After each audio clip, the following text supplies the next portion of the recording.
कुंज बिहारी गोपी जना वल्लभ गिरिवरधारी।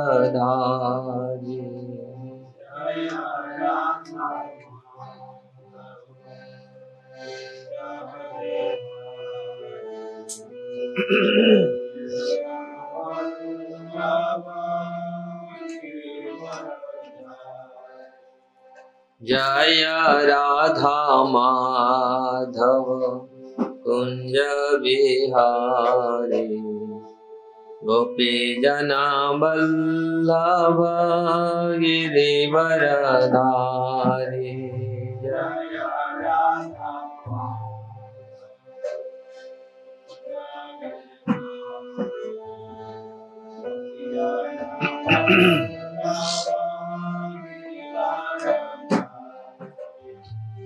यशोदानंदन ब्रज जन रंजन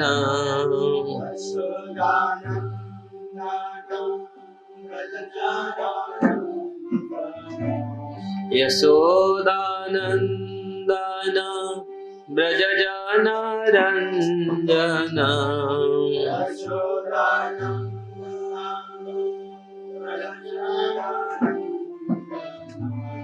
यमुना तीरवनचारी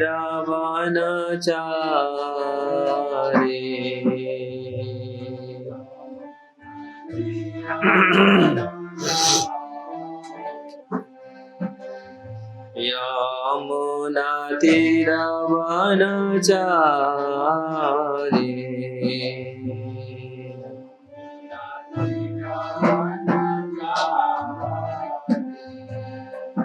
जय राधा माधव कुंज बिहारी गोपी जना वल्लभ गिरिवरधारी।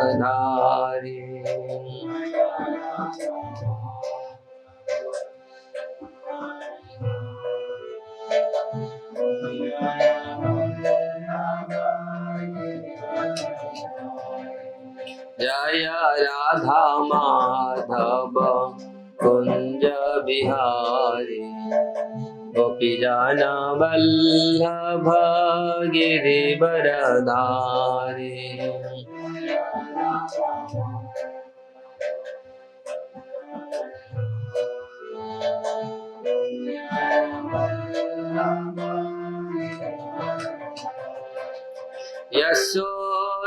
यशोदानंदन ब्रज जन रंजन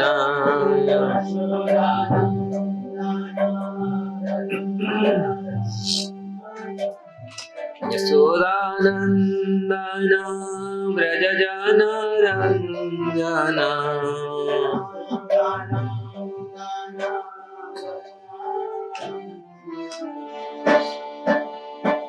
यमुना तीरवनचारी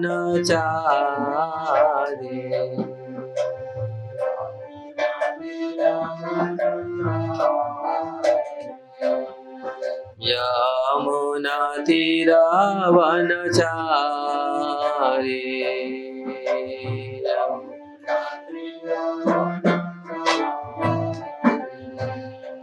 जय राधा माधव कुंज बिहारी गोपी जना वल्लभ गिरिवरधारी।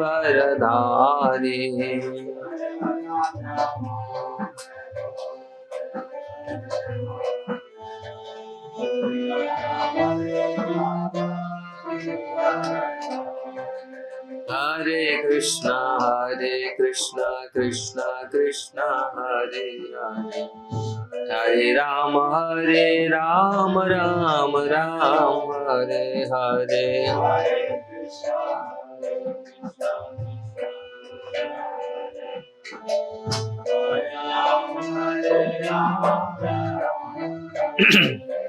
हरे Krishna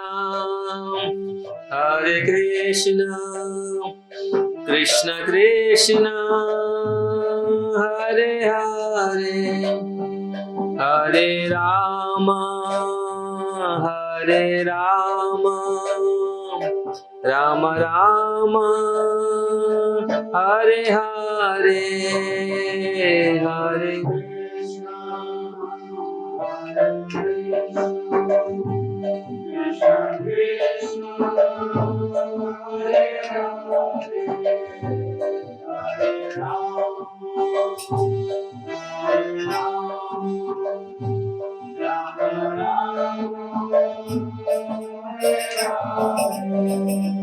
Hare Krishna, Hare Krishna, Krishna Krishna, Hare Hare, Hare Rama, Hare Rama, Rama Rama, Hare Hare, Hare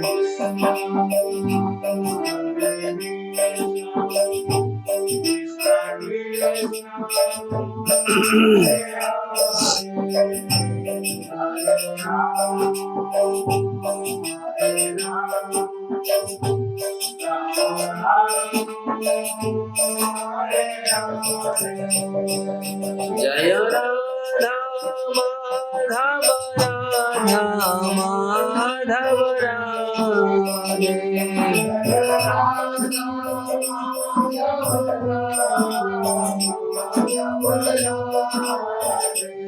Jaya Krishna Balaram Jaya Krishna Balaram Jaya Krishna Balaram Jaya Krishna Balaram Jaya Krishna Balaram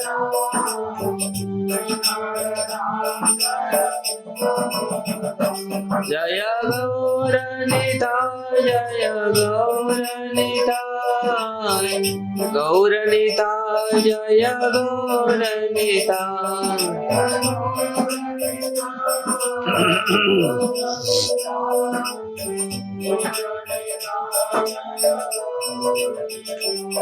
Hari Bol Hari Bol Hari Bol Hari Bol Nitai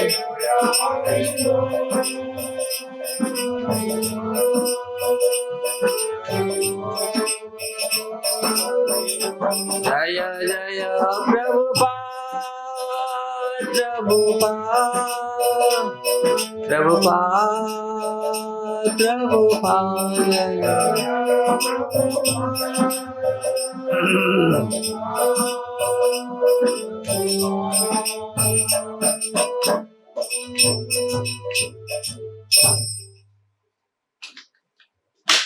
Shri Radha Madhav की जय, श्री कृष्ण बलराम की जय, श्री गौर निताई की जय, गिरिराज गोवर्धन की जय, ग्रंथराज श्रीमद् भागवतम की जय, श्रील प्रभुपाद की जय, समवेत भक्त वृंद की जय, गौर प्रमानंदे हरि।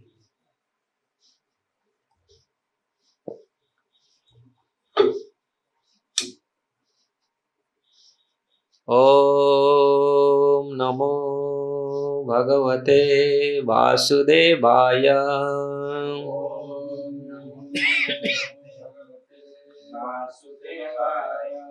ओम नमो भगवते वासुदेवाय।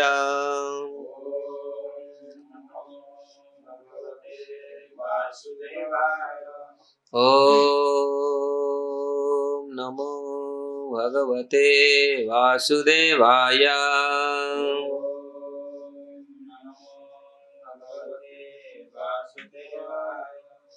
नारायण नमस्कृत्य नरं चैव नरोत्तमं देवीं सरस्वतीं व्यासं ततो जयमुदीरये।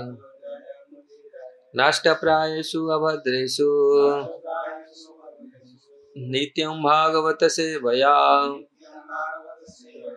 भगवते उत्तम श्लोके भक्तिर्भवति नैष्ठिकीम्। मुखं करोति वाचाल पंगुलंघयते गिरि यत्कृपास्तमहं वन्दे श्रीगुरुदिनतारिणि श्रीपरमानन्दमाधवः। सर्वशास्त्राधिपीयूषं सर्ववेदैक सत्फलम् सर्वसिद्धान्तरत्नाढ्य सर्वलोकैकदृक्प्रद सर्वभागवतः प्राण श्रीमद्भागवत प्रभु कलिध्वंतादितादित्य श्रीकृष्ण परिवर्तितम् परमानंद पाठाय प्रेम वर्षक्षरायते सर्वदा सर्वसेव्याय श्रीकृष्णाय नमस्तुमे मदेक बंधु मद संगी मद्गुरु मद महाधन मद निस्तारक मद भाग्य मदानंद नमस्तुते असाधु साधुदायिन अति निचो चतो करो हान मुंच कदाचिन्म्या प्रेमणा उत्कंठयो स्फुरः। श्रीमद् भागवतम की जय।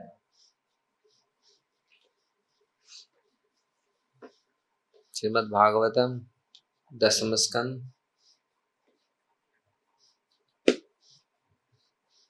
चतुर्थ अध्याय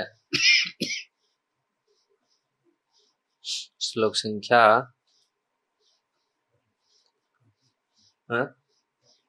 43।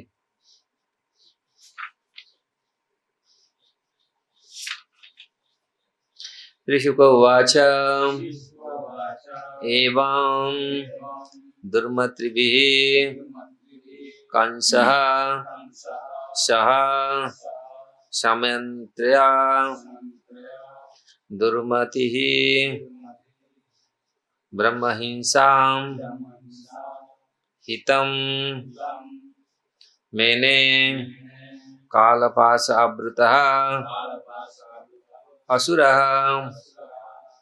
श्रीशुक उवाच एवं दुर्मन्त्रिभिः कंसः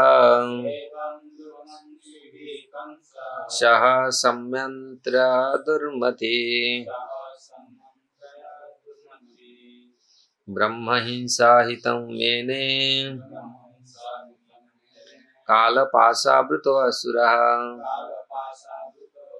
श्रीशुक उवाच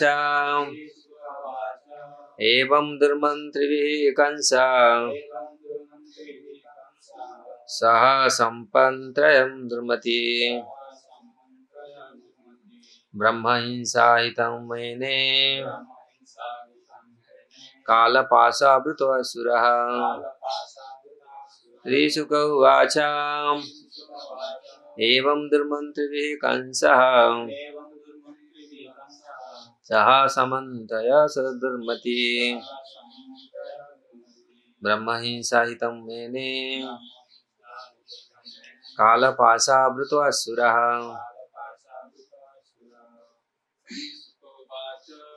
श्रीशुक उवाच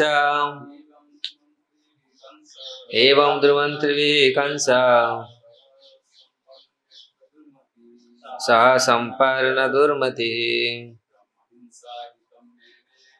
ब्रह्महिंसा हितं मेने कालपाशावृतो असुरः। श्रीशुक उवाच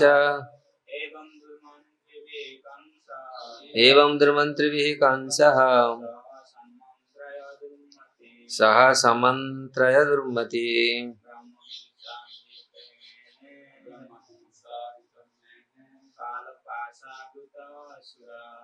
कालपाशावृतो असुरः।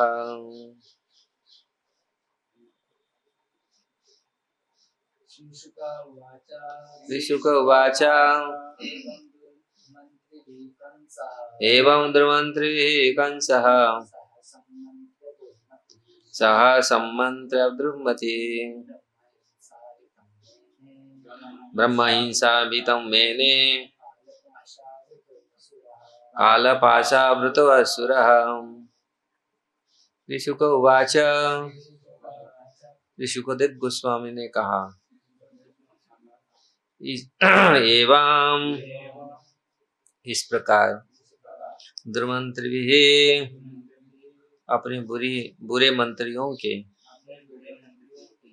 कंसः राजा कंस, सह साथ, समन्त्रयः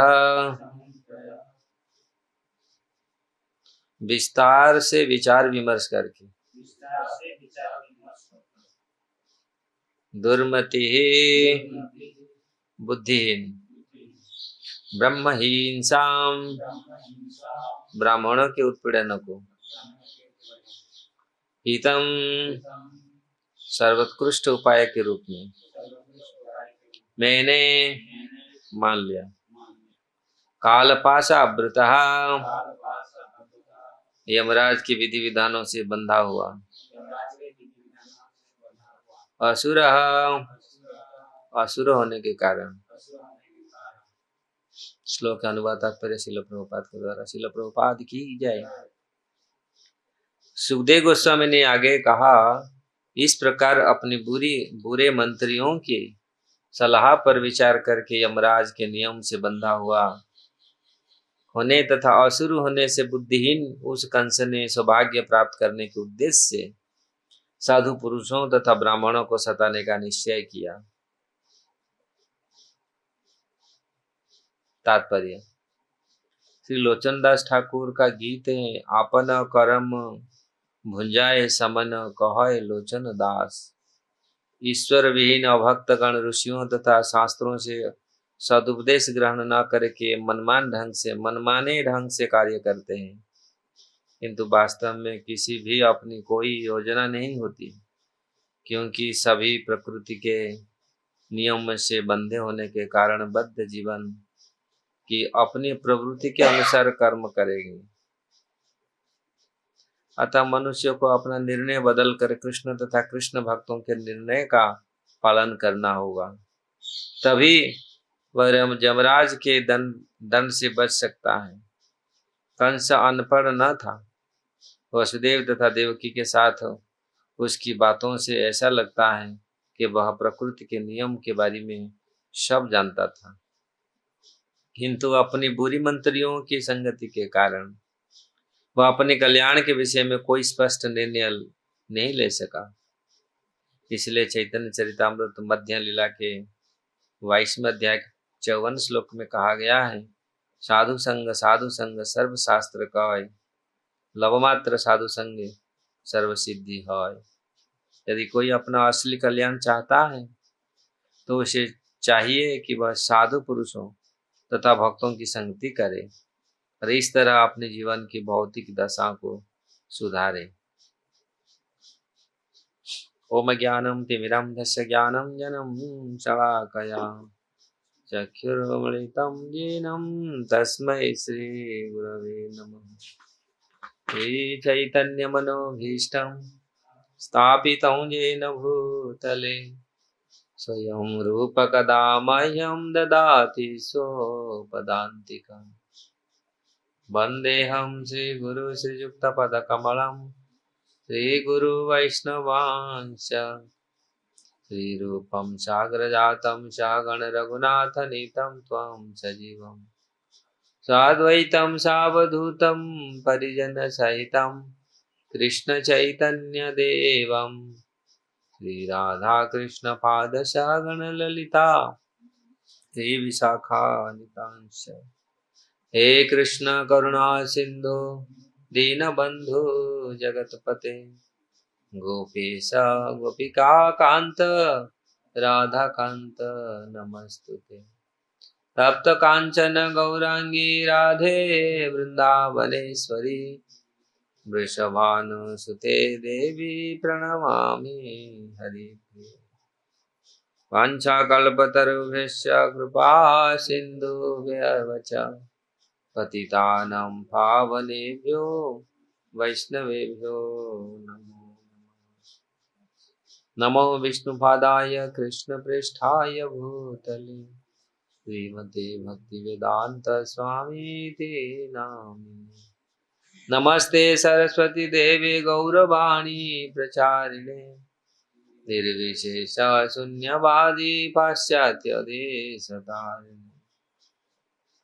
जय श्री कृष्ण चैतन्य प्रभु नित्यानंद, श्री अद्वैत गदाधर श्रीवासादि गौर भक्त वृंद।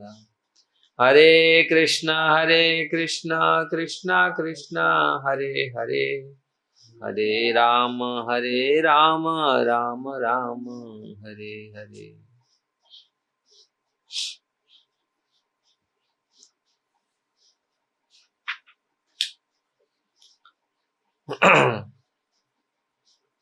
तो इस 10वें स्कंद की 4th अध्याय राजा कंस के अत्याचार का हम लोग सुन रहे हैं, पाठ सुन रहे हैं। यहाँ सुखदेव गोस्वामी आज इसको बोल रहे हैं किस प्रकार कंस का अपनी मंत्रियों से जो मंत्रणा ली, इसलिए एवं दुर्मंत्री भी कंस, ऐसे मंत्री ही थे, इसलिए यहाँ शब्द प्रयोग हुआ है दुर्मंत्री। दुर्मंत्री भी, दुर्मंत्री दुर्व्यवहार, जो खराब व्यवहार करता है, इसलिए यहाँ दुर्मंत्री भी, जो मंत्री अच्छा सलाह नहीं देते, जो इसलिए यहाँ अपनी बुरी मंत्रियों के सलाह उन्होंने ली।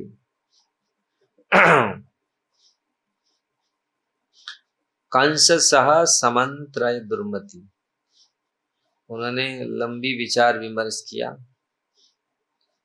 उनके साथ, और पूरी लंबी मीटिंग के पश्चात लास्ट में क्या वो निर्णय में पर पहुंचे, ब्रह्महिंसा हितम मैंने, ब्रह्महिंसा, ब्राह्मणों को उत्पीड़न किया जाए, ब्राह्मणों को कष्ट पहुंचाया जाए। कालपाशा वृतोऽसुर, क्यों ऐसा किया और बुद्धि आया नहीं, क्यों? ब्राह्मणों को, जो नम ब्राह्मण देवाय गो ब्राह्मण हिताय, जो ब्राह्मणों और गाय का देव है, पूजनीय देव है, नम ब्राह्मण देवाय गो ब्राह्मण हिताय, गो और ब्राह्मण का जो हिताय, जो हित करने वाले कौन है? कृष्ण गोविंद। और यहाँ गो ब्राह्मण असुर उल्टा थी, उनका पूरी मीटिंग पड़ा, मीटिंग आज ही ऐसा ही मीटिंग होता है, आज संसार में ऐसा ही बड़े बड़े मीटिंग होता है और फैसला लिया जाता है क्या करना है, किस प्रकार सनातन संस्कृति को तोड़ा जाए। हम लोग देख रहे हैं किस प्रकार मीटिंग लेते हैं, ये नहीं होना चाहिए, ये नहीं होगा, ये नहीं होगा, ये सब जितनी सारी डिसीजन, क्यों? ये सारे बैठे हैं जो मंत्रियां, जो जितनी सारे जो लीडर्स हैं आज संसार में, तो वो भक्त नहीं है, इसलिए इनका विचार सब असुर विचार है, ये सब उल्टा विचार है, ये जगत के हित के लिए नहीं, किसी भी कल्याण के लिए, किसी के लिए कल्याणकारी नहीं है। तो ये डिसीजन लेते क्यों, कैसे लेते, क्यों ऐसे बुरे डिसीजन लेते, कारण क्या है? सुखदेव गोस्वामी लास्ट ये में लिखते हैं, काल पासा वृत असुरा, ये काल पास, ये यमराज के पास में बंधे हुए हैं, असुर स्वभाव होने के नाते ये काल पास में बंधे हुए, यमराज के पास में बंधे, इसीलिए ये सब बुरी, इनका दिमाग ऐसा चलता है, हमेशा कोई नेगेटिव चिंताधारा और नेगेटिव भावना ही मन में आता है देख करके। बुरे विचार आते हैं, तो इसलिए यहाँ अपने हित के लिए वो कार्य नहीं कर पाते। अपना हित किस में है, अपना कल्याण किस में है, तो ये समझ नहीं पाते। तो कल्याण के लिए, अपना कल्याण कैसे होगा, मनुष्य को पता कैसे चलेगा अपना कल्याण कैसे हो, जब उसका चेतना शुद्ध होगा। और चेतना कैसे शुद्ध होगा, जब वो सत्संग करेगा। अगर सत्संग हम लोग करेंगे तो चेतना शुद्ध होगा। असत्संग करी, असत्संग क्या सत्संग छाड़ी कैलू असते विलास, ते कारणे लागिला मो ये कर्म बंध फास। नरोत्तम दास ठाकुर का बहुत सुंदर भजन है। असत्संग सतसंग छाड़ी कैलू असते विलास। आंसू कहाँ चले गए ये क्लास में? हाँ, सत्संग छाड़ी कैलू असते विलास, ते करने लागिला मो कर्म बंध फास। तो असत्संग करते हैं लोग, इसलिए जीवन का लक्ष्य प्राप्त करने के लिए सत्संग बहुत आवश्यक है। और व्यक्ति कितना भी अच्छे हो, कितना भी संपन्न हो, अगर उसका संग अच्छा नहीं है तो उसका उन्नति नहीं कर सकता। उसका आध्यात्मिक भौतिक उन्नति, अगर भौतिक उन्नति कुछ समय के लिए करते हैं, दिखा जाता है, लोग बोलते हैं ये तो ऐसा कुछ भजन साधन कुछ नहीं करता। कभी कभी हम लोग को प्रश्न करते हैं, वो भजन साधन कुछ नहीं करता, फर्स्ट क्लास पाया, फर्स्ट क्लास नौकरी किया, बहुत फर्स्ट क्लास संपन्न है, लेकिन कितना दिन, कितनी जन्म, अगले जन्म में कुछ पुण्य किया था, इस जन्म में अच्छा नौकरी मिल गया, पढ़ाई मिल गया, रूप मिल गया, क्योंकि अगले जन्म का कुछ सिक्योरिटी था। तो इस जन्म में अच्छा रूप मिल गया, अच्छा दौलत धन मिल गया, विद्या मिल गया, मतलब पढ़ाई मिल गया, लेकिन ये हमेशा रहेगा। इसके बल पर कभी कभी लोग सोचते हैं तो ऐसा किया उन्होंने तो अच्छा ही किया, कभी कभी, लेकिन हम नहीं समझते हैं कर्म का रहस्य, ये कर्म क्या किया था। इसलिए यहाँ प्रभुपाद जी बोलते अपने कर्म फले अपने डूबिन। लोचन दास ठाकुर का उदाहरण देकर के बताते हैं, अपने कर्म के कोई दूसरा कोई हमारे कर्म का भागी नहीं। कभी कभी दोष देते हैं हम, उसके वजह से तो मैं पढ़ नहीं पाया, उसके वजह से मैं तो भक्ति नहीं कर पाया, मेरा भक्ति उसने दबा दिया, मुझे भक्ति में भक्ति। कभी कभी भक्त लोग ऐसे बोलते हैं वो शनि बहुत बड़ा कठिन है, वो उसके कारण हम भक्ति नहीं कर पाए। शनि का क्या 7 साढ़े 7 ऐसे कभी कभी बोलते हैं ना। भक्ति का कोई किसी में ये नहीं है। अगर हम भक्ति करना चाहते हैं तो हम भक्ति कर सकते हैं। अगर भगवान सबका ध्यान देते हैं, जो असुर जो भगवान का भजन नहीं करता उसका भी पेट में भगवान दाना देते, उसका भी संरक्षण भगवान करते हैं, तो फिर जो भक्त उसका क्यों नहीं करेंगे? जो भगवान का पूजा करता है, भगवान का स्मरण करता है, उसका क्यों नहीं होता है? सबका पालन भगवान करते हैं। इसलिए ऐसा नहीं है कि हम नहीं किया या वो नहीं किया था ऐसे मिल गया। तो यहाँ सुखदेव गोस्वामी जो वर्णन कर रहे हैं किस प्रकार अपने कर्म के हिसाब से, कर्म फल से व्यक्ति अपने को डुबाता है। किसी को दोष नहीं देने का, हम लोग दूसरे को दोष, इसी के कारण हम भजन नहीं कर पाया, इसके कारण हम पढ़ नहीं पाया, इसी के कारण हम कभी कभी ऐसे बहाना बना के हम नहीं करते, नहीं हो तो ऐसे करते नहीं। अगर हमारा संकल्प दृढ़ हो, हम सत्संग करते हैं, और सत्संग का अर्थ है श्रवण करना। श्रवण करने का अर्थ है उसको जीवन में खाली श्रवण सुन लिया, कथा कैसा कथा अच्छा था, लेकिन वो कथा को अपने जीवन में उतारा नहीं।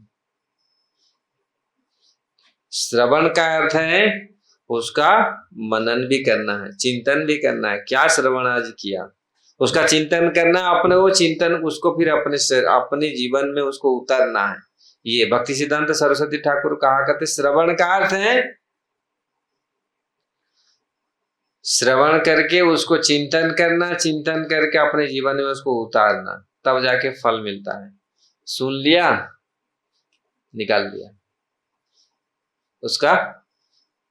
कितनी लोग, कितनी भागवत कथा कितनी सुन रहे हैं लोग।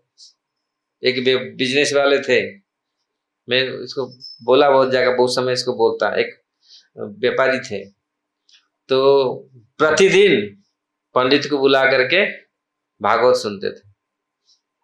पंडित डेली आता था, उनको भागवत कहता था, पैसा देते थे।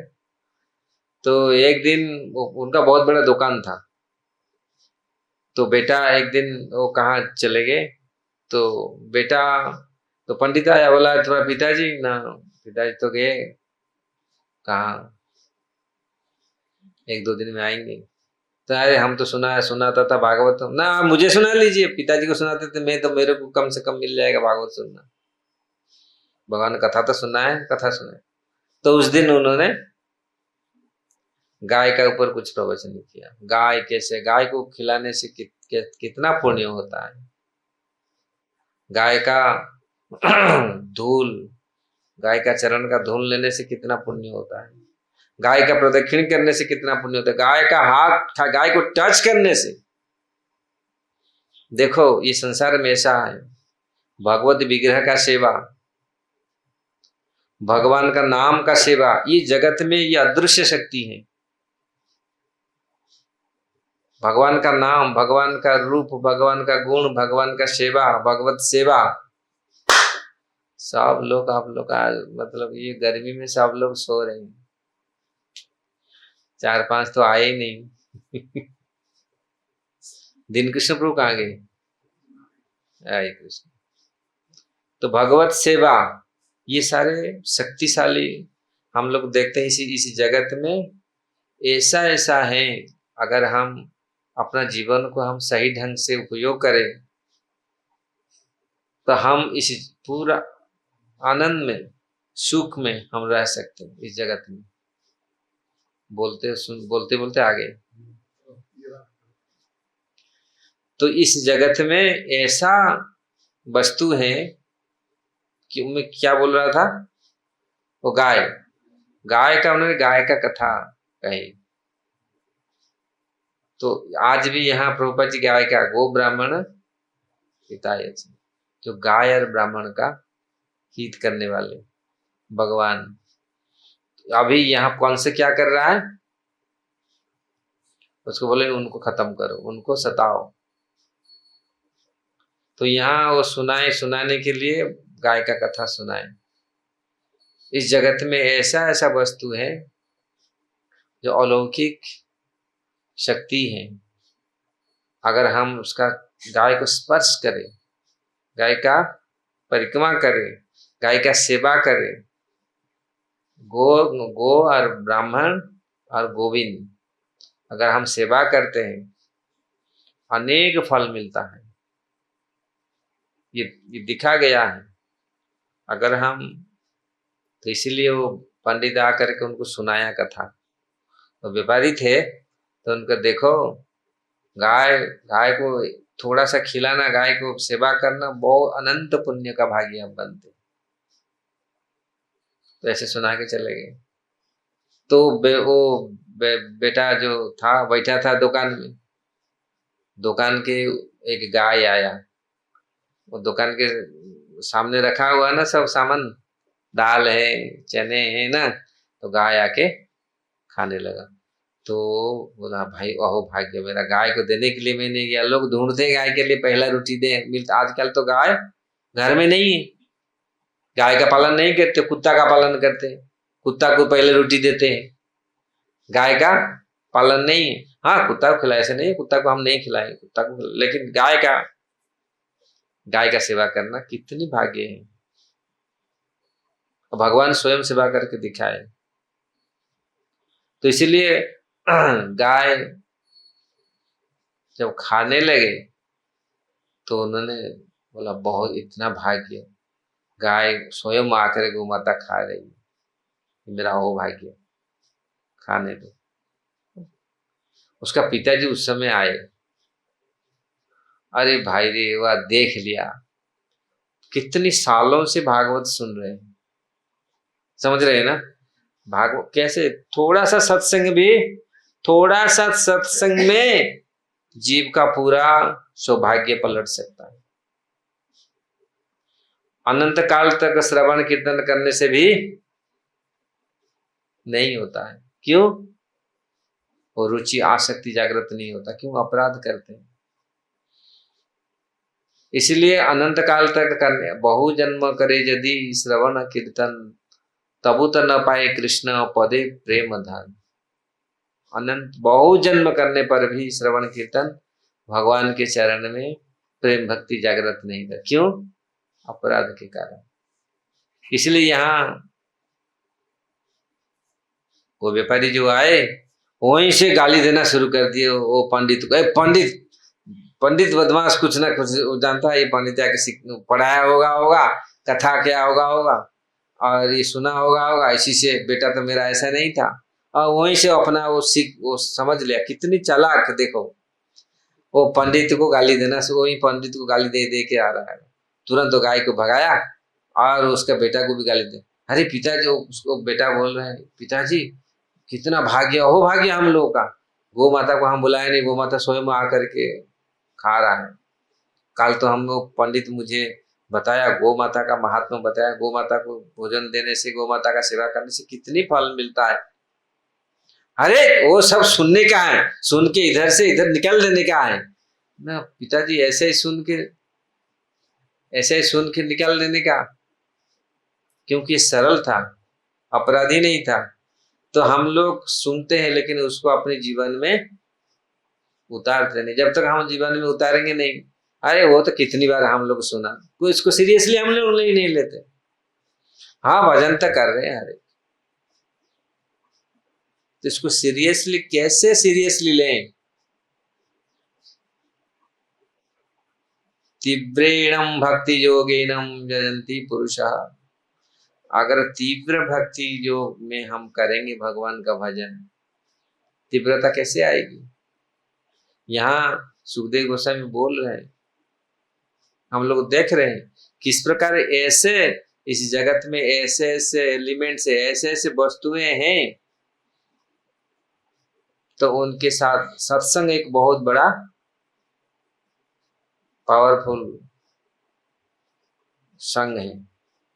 अगर हम सत्संग करते हैं और सत्संग में हम वास्तविक सुनते हैं कथा, तो अपना जीवन को परिवर्तन कर सकता है, हमारा सौभाग्य को परिवर्तन कर सकता है, पूरी बदल सकता है। अब बदलता है। कितने लोग सत्संग करके अपने जीवन को मुक्त किया, बहुत सारे लोग अपने जीवन को मुक्त किया। इसीलिए महाप्रभु ने बार बार इस चीज बोलते हैं, ब्रह्मांड भ्रमित कोई भाग्यवान जीव, गुरु कृष्ण प्रसाद पाए भक्ति लगता बीज। ब्रह्मांड में भ्रमण करते करते कितनी समय के पश्चात कोई भाग्यवान ही ऐसा कृपा लाभ करता है, गुरु और कृष्ण का कृपा लाभ करके भगवत धाम चला जाता है। नहीं तो उसको इसी जगत में फिर आहार निद्रा भय मैथुन में पड़े रहो। क्योंकि यमपास, यहाँ शब्द आया काल पास मृत्यु असुरा, क्योंकि ये काल पास द्वारा उनके चिंता, उनके चेतना काल के पास के द्वारा बंधा है। यमराज जो बांध के, यमराज, इसलिए यहाँ यमराज के नियमों से बंधा हुआ होने तथा असुर होने के बुद्धिहीन उस कंस ने सौभाग्य प्राप्त करने के उद्देश्य से वो सोचा हमको सौभाग्य, यही आज असुरी प्रवृत्ति वाले लोगों का ऐसे ही कार्य है। हम लोग देखते हैं इस जगत में ऐसे लोग सोचते हैं, भगवान भगवत गीता में असुर प्रवृत्ति, असुर स्वभाव वालों का स्वभाव का उनका गुण वर्णन किया है 16वां अध्याय में, 14वां अध्याय में भी। ये लोग हमेशा ऐसे ही सोचते हैं, उल्टा सोचते हैं, कैसे कैसे धन कमाओ, कैसे कैसे अन्याय ना अर्थ संचय, कैसे कैसे और हमारी परिवार रहेगा और कोई नहीं रहेगा, हम हैं और कोई नहीं होगा, ये सब आसुरी प्रवृत्ति वाले हैं। केवल हम जीवित रहेंगे और हमारे साथ जो जो शत्रुता करेगा उसको मार दिया जाएगा, ये आसुरी प्रवृत्ति वालों का। जीव के प्रति कोई दया नहीं, वो केवल यही है अपना मतलब, ये असुर प्रवृत्ति। अगर सेल्फ केवल अपने स्वार्थ के लिए कोई कार्य करता है, उसमें आप स्वार्थ केंद्रित है, अपनी स्वार्थ है, परमार्थ के लिए नहीं करता, तो परमार्थ सबके लिए है। यही है सत्संग और असत्संग का प्रभाव। कंस ने असत्संग किया, उनके जितने सारे मंत्रियों थे वो सब दुसंग थे, इसलिए यहां पर बताया गया ना दुर्मंत्री, ये सब दुर्मंत्री थे। ये उनका विचार, उनके भाव, उनका चेतना सब दूषित था, इसलिए उसे क्या सलाह देंगे। यही होता है, मंत्री पूरा कभी लीडर होता है ठीक, लेकिन मंत्री सब ऐसा ही है। तो इस प्रकार सुखदेव गोस्वामी बोल रहे हैं, ऐसे मंत्रियों को अगर आप रखेगा, मंत्री रखेगा, ऐसे मंत्रियों का सलाह लेगा, फिर यमपास का बंधन में आप रहेगा। इसलिए यमपास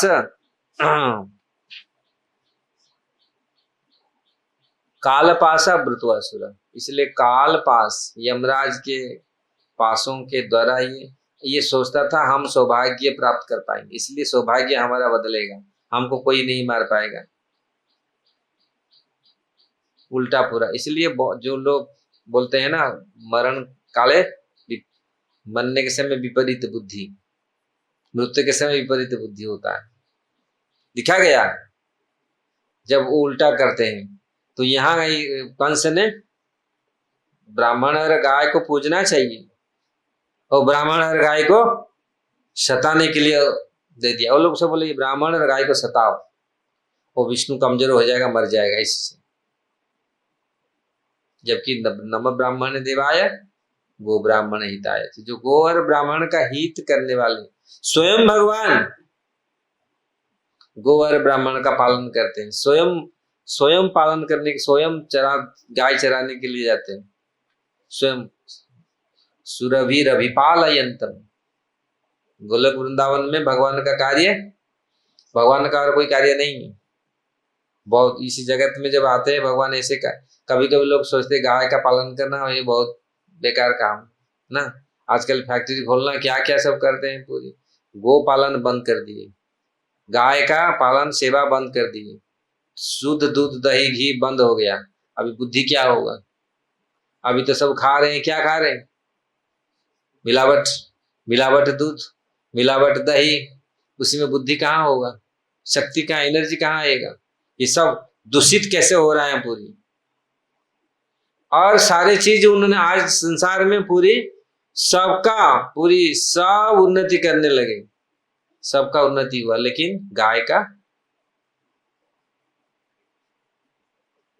गाय और अच्छा ब्राह्मण नहीं बन पाए। और सब शूद्र बनो, ब्राह्मण मत बनो। अगर पूजा पाठ करने के लिए लग जाता है, अरे पूजा पाठ क्यों कर रहा है, भजन क्यों कर रहा है, जब तब क्यों कर रहा है, ये ब्राह्मण का गुण है ना। ब्राह्मण, प्रभुपाद जी बोलते ब्राह्मण बहुत जरूरी है, संसार का ब्राह्मण है मस्तिष्क, हेड है। इसीलिए ब्राह्मण और गाय, उन्होंने देखो कैसा नीति लिया, कैसे अपनाया कार्य, ब्राह्मण और गाय को मारो। आज भी संसार में ऐसे हो रहा है, गाय का पालन करे भगवान, सुरभि रभिपालयंत लक्ष्मी सहस्र शतसम ब्रह्मसेव्यमानम गोविंदम आदि पुरुषम तमहम भजामि। ये सब पूरी नींद में पूरी, इसीलिए क्या सुबह क्या क्लास मुझे देने के लिए आप लोग सब पूरी सोने में पूरी व्यस्त हैं। क्या करें, ये गर्मी है, मैं तो ऐसे ये नहीं कर सकता, गर्मी में सब लोग परेशान हैं, रात में अच्छा से नींद नहीं होता, लेकिन फिर भी थोड़ा ज्यादा हम लोग समय, लेकिन कम से कम कुछ समय के लिए कम से कम आप लोग तो बैठो, सुनो तो कम से कम। तो जो भगवान गाय का पालन कर रहे अपने गोलोक वृंदावन में, उसका उनका एक नित्य कार्य, नित्य कर्म एक है गाय को पालन करना। आज गोपालन कितने लोग कर रहे हैं, गाय तो रखना बंद कर दिया। तो ऐसे असुर सभ्यता, और गाय किधर रख नहीं सकते। बड़े बड़े शहर में गाय रखना बंद है, वर्जित है। कुत्ता रखना लाइसेंस है, लेकिन गाय रखना, बड़े बड़े शहर में गाय रख नहीं सकता। दिल्ली में गाय रखना बड़ा मुश्किल है, वो रखेगा तो देख लिया तो फाइन, फाइन है। तो ऐसा सभ्यता है।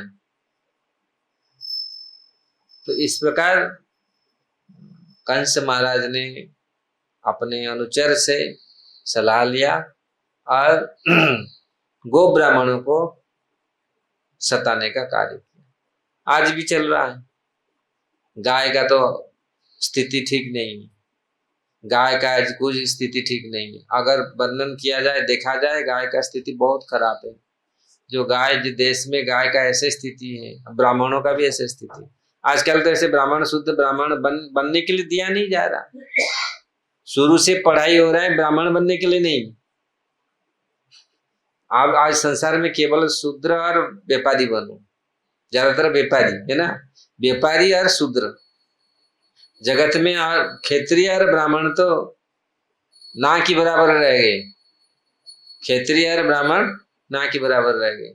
शूद्र और व्यापारी, व्यापार करना, सब लोग व्यापार। पैसा कैसे, चाहे ब्राह्मण कुल में जन्म है ना, कितना अच्छा अच्छा कुल, लेकिन पैसा, पैसा चाहिए। क्योंकि पढ़ाई ऐसा ही हो रहा है, एजुकेशन ऐसा है। तो इसलिए ये ब्राह्मण के ऊपर, गाय के ऊपर ये वास्तविक प्रहार है पूरी। तो ऐसे सभ्यता कितना दिन कैसे शांति में रहेगा। आज घी, दूध, दही शुद्ध नहीं मिल रहा, मिलावट है, क्योंकि गोपालन अच्छा से नहीं हो रहा है। गाय कितना है, गाय कहाँ, संसार में इतना गाय है नहीं, धीरे धीरे सब कम होते जा रहे हैं। कुत्ता का संख्या बढ़ रहा है, दूसरियों का संख्या बढ़ रहा है, लेकिन गाय का संख्या घट रहा है। जनसंख्या के हिसाब से गाय कहाँ है इतना, और इतना दूध दही कहाँ से। पहले ब्रज में कितनी गाय थे मालूम है? नंद बाबा का 9 लाख गाय, और वृषभानु राधा रानी क्या 11 लाख। 11 और 9 कितना, 20 लाख ना, 20 लाख गाय। मतलब ये दोनों राजा के थे, और 20 लाख तो ये है। टोटल 1 करोड़ से ऊपर, 2 करोड़ करीब थे ब्रज में गाय। और सबका तो कुछ कुछ गाय है।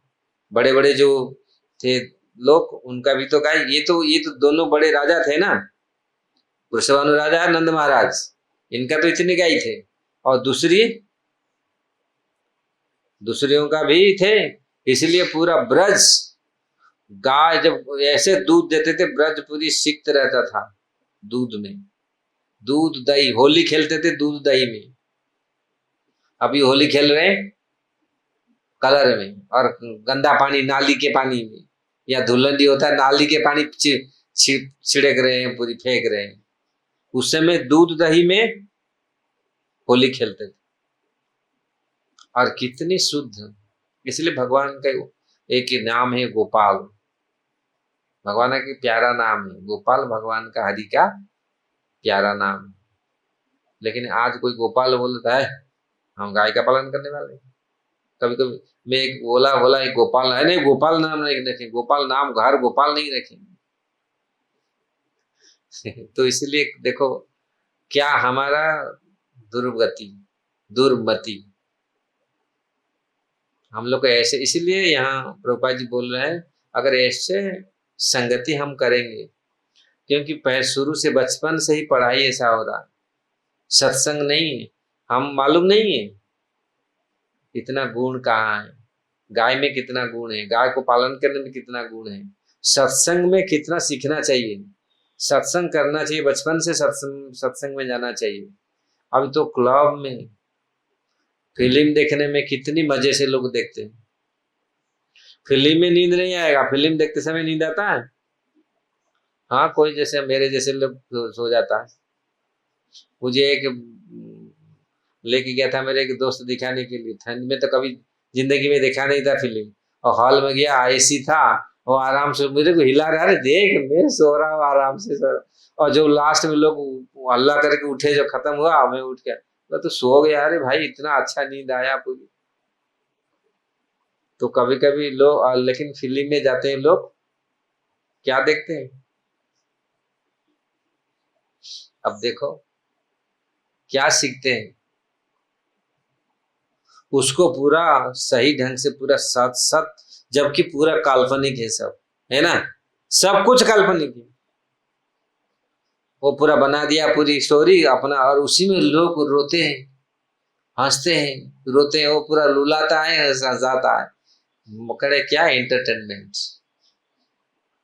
माइंड एंटरटेनमेंट है ना, मन का ये मनोरंजन, मनोरंजन पूरा। आत्मरंजन कहाँ है? हमारे आत्मा का एंटरटेनमेंट, सोल, आत्मा का जो रंजन, आत्मरंजन होना चाहिए। आत्मा का यही है सत्संग, ये आहार, ये भोजन है। अगर भगवान का सेवा, भगवान का पूजा, भगवान का कथा, भगवान का गुण, भगवान का लीला श्रवण करना, ये सत्संग, ये आत्मा का आहार है, भोजन है। इसलिए इस चीज के लिए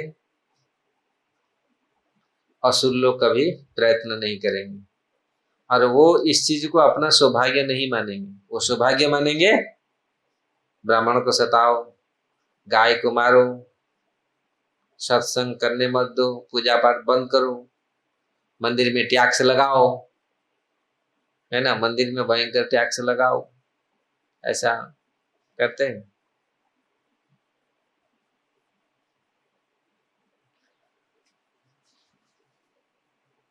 इसलिए साधु संग हमेशा करना चाहिए। अगर सौभाग्यवान होना चाहते हैं हम, तो हम लोग साधु संग करना चाहिए, सत्संग करना चाहिए। सत्संग से ही जीव का सौभाग्य उदित होता है, असत्संग से नहीं।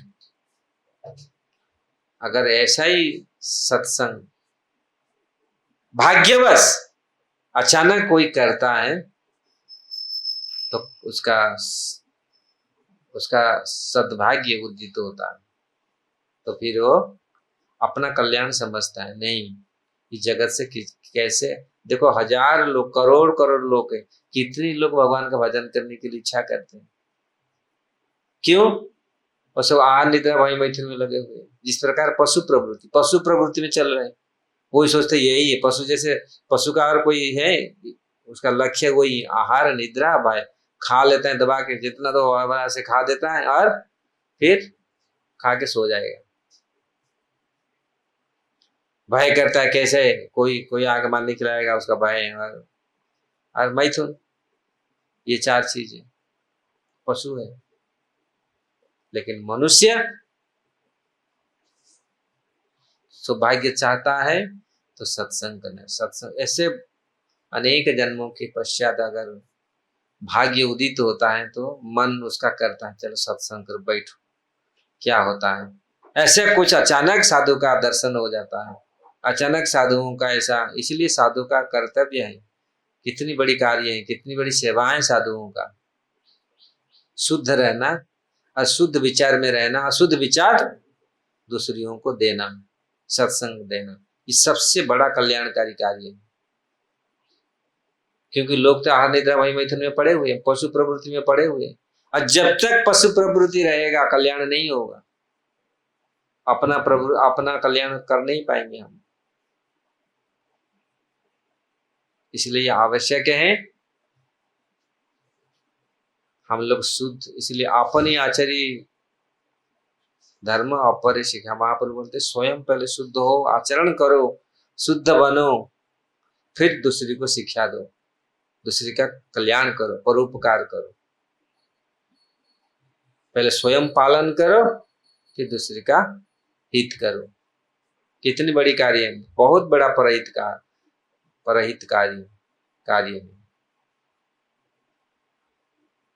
और नहीं तो कंस जैसा, कैसे देख हमेशा जलता रहेगा। अरे अच्छा बिल्डिंग बना दिया, अच्छा कार में जा रहा है, या अच्छा बाबा बन गया, अच्छा ही भक्त बन गया, देख करके कभी कभी हम लोग को बोलते बाबा अच्छा खा, फर्स्ट क्लास खाना पीना, आप लोग तो चकाचक हैं। कभी कभी लोग ऐसे देखते हैं यहाँ तो हर चीज चकाचक है। अरे हम लोग तो मिल नहीं रहा है, 2 दिन में हम लोग कपड़ा से पहले आपका कपड़ा डेली धो रहे हैं। आप कौन मना कर रहे हैं आपका कपड़ा धोने के लिए? पैसा नहीं है आपके पास, लोग के पास पैसा है लेकिन कपड़ा डेली धो के पहन नहीं पाते, उसी कपड़ा को बार बार पहनते, 5 दिन के बाद धोते हैं, है ना। तो लेकिन ब्राह्मण का पहला कर्तव्य है सूची, 3 बार स्नान फर्स्ट क्लास करता। स्नान करने के लिए क्या तकलीफ है? जरूरत नहीं 10,000 बाल्टी में, क्या 10 बाल्टी में स्नान करो, 1 बाल्टी में भी स्नान आराम से कर सकते है ना। 1 बाल्टी में आराम से स्नान कर सकते, 3 बाल्टी में आराम से स्नान कर लो। शरीर शुद्ध रहेगा, मन शुद्ध रहेगा। मन कैसे शुद्ध रहेगा? भीतर से भगवान का नाम लो। बड़े बड़े लोग बहुत, लेकिन कितनी बार धुले हुए कपड़ा पहनते हैं। हमारे पूर्वजों ने, अब जो लोग हैं देखो, 3 पूरा धुला हुआ कपड़ा डेली पहनते थे। कोई तो 2 बार दिल धुला हुआ कपड़ा पहनते, गर्मी में 3 बार पहनते कि 1 घंटे में सूख गया, पहन लो, है ना। तो इस सत्संग से ही हमको ये ज्ञान मिलता है, सत्संग से ही हम इसका आचरण करते हैं। कैसे अच्छा बुद्धि आता है, क्योंकि बुद्धि निर्मल होता है। नहीं, हम बस 2-3 घंटा आराम से 2-3 बार अच्छा से धुला हुआ कपड़ा, धुला हुआ हमारे कमरा भी साफ करते हैं, गंदा नहीं, कमरे को भी सफाई करते हैं, रूम को भी सफाई करते हैं। तो इस प्रकार चित्त निर्मल रहता है। तो सौभाग्य, इसलिए पूरी चित्त शक्ति, हमारा सोचने का शक्ति, ये पूरा फर्स्ट क्लास रहता है। क्यों? सत्संग के माध्यम से। इसलिए ब्राह्मण का पहला गुण शुद्धता। और अगर स्नान करने के लिए ब्राह्मण हिचकता है, नहाने के लिए, शूद्र नहाने के लिए हिचकता है, ब्राह्मण कभी नहाने के लिए हिचकता नहीं, कौन स्नान करेगा। तो इस प्रकार कंस महाराज ने ब्राह्मण और गाय को सताने के लिए अभी आदेश दे दिया, अभी शुरू कर दिया। क्यों? वो काल पास में था, यमराज के पास में था। इसका कोई प्रश्न है? आप लोग सब सोने में लगे हैं गर्मी में पूरी, ठीक है। ग्रंथराज कोई प्रश्न है?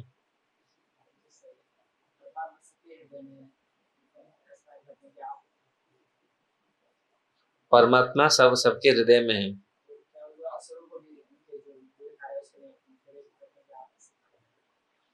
हाँ, परमात्मा सबके हृदय में है, लेकिन परमात्मा तो सबके हृदय में है, लेकिन कितने लोग कनेक्ट कर पाते हैं परमात्मा तक? असुर परमात्मा इसलिए है ना, ये काल पास में रहते हैं, ये भगवान के पास में नहीं रहते। ये सुंदर श्लोक आप देखो आया, परमात्मा, प्रभु जी का प्रश्न था क्या? हिमांशु प्रभु का था प्रश्न, सबके अंतर में परमात्मा है, लेकिन उनको फिर विचार क्यों नहीं देते? हाँ, यही है ना, अच्छा विचार क्यों नहीं आता? अच्छा विचार भक्तों के हृदय में आता है, असुरों के हृदय में नहीं आता है। क्यों? वो एक्चुअली काल पास में, भगवान के पास में नहीं है, परमात्मा सबके हृदय में है। इसलिए यहाँ श्लोक बहुत सुंदर श्लोक है। यमराज के पास में, ये काल के पास में था, इसलिए वो सोच रहा था ये हमारा कल्याण होगा। समझ में आ रहा है? हाँ, क्योंकि वो भगवान से कनेक्ट, परमात्मा हमारे हृदय में कितने लोग अनुभव करते हैं? जो भक्त ही अनुभव करेगा, परमात्मा हमारे दिल में है, हृदय में है, और हमारे हृदय में हर सब जगह में ही परमात्मा, वो अनुभव करता है। जब भजन में उच्चतर स्थिति में हम लोग आएंगे तो हर काल में हम दर्शन करेंगे भगवान है, नहीं तो दिखेंगे माया, विषय दिखेंगे। ये स्थिति है कण कण में भगवान। तब हम लोग देख पाएंगे जब प्रहलाद महाराज का स्थिति, कण कण में भगवान को देखा, तब हृदय में भी भगवान को अनुभव कर, भगवान हृदय में है। लेकिन भगवान सबके हृदय में है, अगर हम असुर प्रवृत्ति वाले हम अनुभव नहीं कर पाते। इसलिए जीव के हृदय में दो वासनाएं जागृत होता है, शुभ वासना, अशुभ वासना। असुरों के हृदय में अशुभ वासना जागृत होता है, भोगने का, ये करूंगा, तो इसीलिए। और अशुभ वासना यमराज के पास में रहता है, ये यमराज उसका, इसलिए यहाँ सुंदर शब्द प्रयोग किया गया है, काल पास असुर, क्योंकि वो असुर स्वभाव होने के नाते काल के पास में था, असुर स्वभाव है। ये भगवान का जो भगवान का इच्छा, भगवान के साथ उनका भगवत इच्छा उसके मन में जागृत नहीं होता। इसलिए भगवत इच्छा किसके मन में जागृत होता है? भक्त के हृदय में। ये आवरण है, आत्मा परमात्मा को, ये आत्मा परमात्मा ये ढाक करके रखा है। और जो भक्त है, जो आत्मा, वो जो आवरण हटा हुआ है, तो अनुभव कर रहा है आत्मा का। इसलिए जिस प्रकार प्रवृत्ति अशुभ वासना, अशुभ वासना जीवात्मा को प्रेरित करता है। अशुभ वासना है, अशुभ वासना समझ रहे हैं ना? हाँ, अशुभ वासनाएं, शुभ वासना और अशुभ वासना। सत्संग से शुभ वासना जागृत होता है। शुभ मतलब, शुभ मतलब, शुभ समझ रहे हैं? शुभ मतलब ऑस्पिशियस, कल्याणकारी। शुभ दिन हो ना, बोला शुभ दिन हो, शुभ हो मतलब अच्छा हो, ये शुभ वासना है। और अशुभ है, आज अशुभ देख लिया ना, ये आज बेकार, तो ये अशुभ वासना है, वो सब और उल्टा वासना है, मैं ये करूंगा। जिसे अशुभ वासना लोगों का मन भाग भटकता है। हिरण्यकशिपु का मन में अशुभ वासना जागृत हुआ, प्रहलाद महाराज के हृदय में शुभ वासना जागृत हुआ। भगवान का भजन करने में लग गए, नहीं भगवान का भजन करूंगा बचपन से। लेकिन इसके हिरण्यकशिपु में, हिरण्यकशिपु का मन में अशुभ वासना क्या है? कोई परमात्मा तो उसके हृदय में है ना, उसके मन में अशुभ वासना कैसे जागृत हुआ? क्या करेगा? स्वर्गों को जीतूंगा, स्वर्ग, इंद्र को भगा दिया, जीत लिया। बोला और क्या करना है? वो अमर बनूंगा। उसका ये इसे अशुभ वासना है, अमर बना है ना, अमर बनने के लिए तपस्या किया ना। उसका गुरु बोला भाई ये क्या करना है, पहले तुम अमर बन, तब जाके सबको तुम परास्त करेगा, अभी कहाँ तुम कुछ नहीं कर पाएगा। तो ये अशुभ वासना है जागृत हुआ।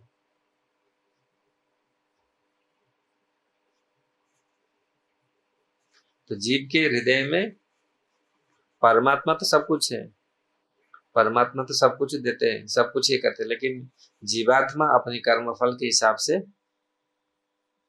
भोगता है। अपने कर्म फल के हिसाब से, कर्म ऐसा किया है तो उसका फल भोगता है। ऐसे कर्म, बुरे कर्म से बुरी विचार आता है, अच्छे कर्म से अच्छे विचार आता है। कर्म का भी फल भोगना पड़ता है। प्रभुपाद जी यहाँ पर लिख रहे हैं ना, अपने कर्म का फल अपनी डूबी। हमको कर्म, अपना कर्म ही डुबाता है। हम दूसरे को दोष देते हैं, ऐसा कर दिया, वो ऐसा कर दिया, ऐसा कर दिया, लेकिन अपने कर्म के हिसाब से हम डूबते हैं। तो जीव के हृदय में जो भगवान हम बोलते हैं, सारे चीज मुझसे आता है, मता स्मृति ज्ञान अपोहन, लेकिन जीव के ऊपर ही छोड़ा है, अपनी स्वतंत्रता दी है। आप शुभ वासना उत्पन्न कर सकते हैं, अशुभ वासना भी उत्पन्न कर। अशुभ वासना ऐसे होता है जब सत्संग साधु संग होता है, शुभ वासना प्रकटित होता है। ये पूरी सप्तम स्कंद का थीम है, सप्तम स्कंद का ये पूरा चैप्टर है, पूरा एसेंस है। परमात्मा तो सबके हृदय में है।